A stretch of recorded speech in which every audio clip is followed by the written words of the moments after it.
আপোনালোকৰ কাৰণে গুৰুত্বপূৰ্ণ ভিডিঅ'লৈ আহিছোঁ NRCৰ।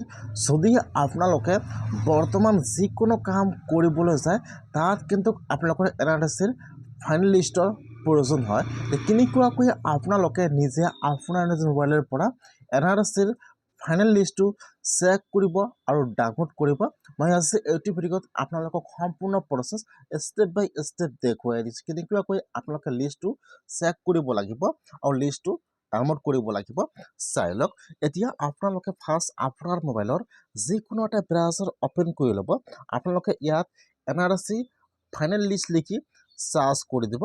এতিয়া কিন্তু আপোনালোকৰ ওচৰত ইয়াত দুটা অপশ্যন অপেন হৈ যাব। এনেকুৱাকৈ এটা আহি যাব ফাইনেল NRC আৰু এটা আহি যাব ড্ৰাফ্ট। এতিয়া আপোনালোকে ইয়াৰ পৰা যিকোনো এটা অপশ্যনৰ ওপৰত বা যিকোনো এটা ছাৰ্ভিচৰ ওপৰত ক্লিক কৰিব। ইয়াত চাব আপোনালোকে যিকোনো এটা ছাৰ্ভিচৰ ওপৰত ক্লিক কৰিব। মই কিন্তু আপোনাৰ সুবিধাৰ কাৰণে অপশ্যনৰ লিংকটো মোৰ ডিছক্ৰিপশ্যনত দি দিছোঁ। আপোনালোকে ডাইৰেক্ট ক্লিক কৰি এইটো অপশ্যনত আহিব পাৰিব। এতিয়া আপোনালোকে ডাইৰেক্ট ক্লিক কৰি ফাৰ্ষ্ট এইটো অপশ্যনত আহি আপোনালোকে এতিয়া ক্লিক ইয়াৰৰ ওপৰত এবাৰ ক্লিক কৰিব।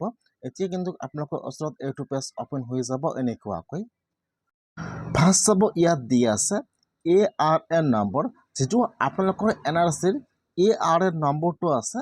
এতিয়া আপোনালোকে ফাৰ্ষ্ট আপোনালোকে NRCৰ ARN নম্বৰটো ইয়াত বহাই দিব।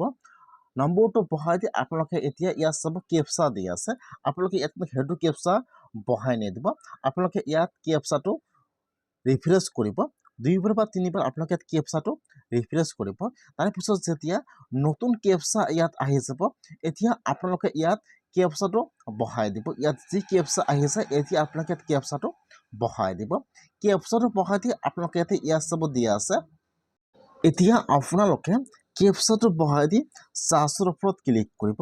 এতিয়া কিন্তু আপোনালোকৰ ইয়াত NRCৰ ফাইনেল লিষ্টটো ইয়াত অপেন হৈ যাব। এনেকুৱাকৈ এতিয়া আপোনাৰ ফেমিলিৰ আপোনালোকৰ NRCত কাৰ কাৰ নাম আছে ইয়াত সকলো নাম দেখুৱাই দিব।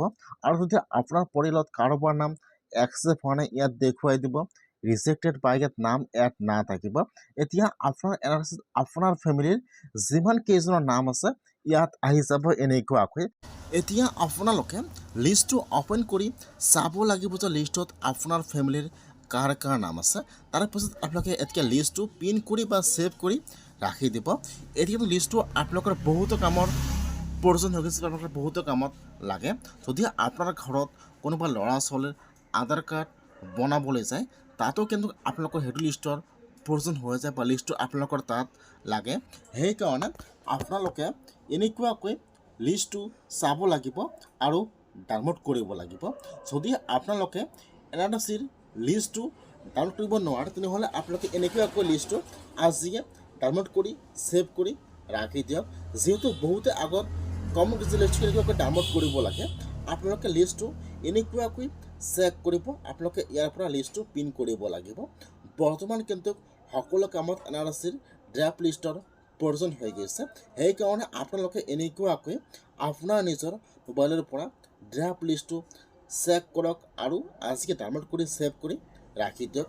এইটো হৈছে কিন্তু NRCৰ ড্ৰাফ্ট লিষ্ট অথবা ফাইনেল লিষ্ট।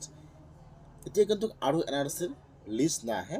এইটোৱে হৈছে কিন্তু NRCৰ ফাইনেল লিষ্ট। আপোনালোকে এনেকুৱাকৈ আপোনাৰ যে মোবাইলৰ পৰা লিষ্টটো ডাউনলোড কৰক আৰু চেক কৰক বা আপোনালোকে এনেকুৱাকৈ ছেভ কৰি ৰাখি দিব। এইটো হৈছে NRCৰ ফাইনেল লিষ্ট।